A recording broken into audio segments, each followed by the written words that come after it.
Monster Reborn, one of the most iconic spell cards in the game of Yu-Gi-Oh, and I don't think anybody even knows what exactly it's supposed to be. Originally, in the Japanese version of the card game, the artwork was very simple. It was a blue glowing Ankh. This is an ancient Egyptian hieroglyphic symbol that basically just means life. It fits the ancient Egyptian aesthetic of a lot of early Yu-Gi-Oh, though because of its use among Egyptian deities and its importance, it technically counts as a religious symbol, which were often censored in the international release of the card game. Normally, these types of artwork changes weren't too much of a stretch. Things like removing halos and horns or changing the shape of gravestones. But when it came to the simple artwork of Monster Reborn, what were you supposed to do? I don't think anybody could even really tell you what this thing is supposed to be. I assume the only direction the artist got was to make something vaguely the same shape as an Ankh, but that couldn't be interpreted as anything religious. I've seen people describe it as a vial of some type of revival potion with an extravagant top. I think that works, though personally I always saw it as some kind of scepter or other kind of abstract magical tool that a powerful spellcaster would use to revive a monster.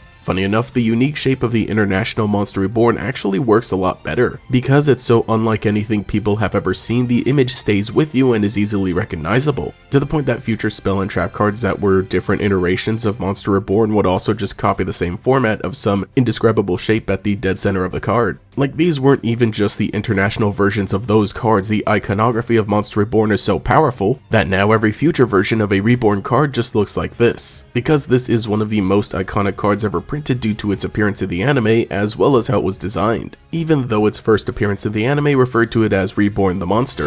With Reborn the Monster! Yeah, those were the Duelist Kingdom days anyway, there were no rules. But back to that thing about it being well designed, this is a spell card that is easily accessible to any player that uses the graveyard. A very simple effect to reborn one monster. It could be a stepping stone from one play to another, or be the exact destiny draw that you need to completely turn the game around. When it came to Playground Yu-Gi-Oh, this card was unmatched. Even if it's not played competitively by everyone in modern times, its reputation has already been solidified. And it's not like the original doesn't exist anymore, every Japanese printing still uses the original artwork. And with the recent Lost Art promotions we've been getting in the TCG, Monster Reborn has even been released with the Ankh symbol. And yet another iteration in the newer card Monster Reborn features the Ankh rising above a pile of, well, whatever the new Monster Reborn is supposed to be. Kind of a neat way of everything coming full circle. For sure, I love the history of this card and have so many memories of games where I was basically saved by it. So let me know what you think of Monster Reborn, what memories do you have, and what do you think is supposed to be going on in this artwork. Anyway, it's good to hopefully be back as I've just activated Monster Reborn on my own channel, ha ha ha ha ha.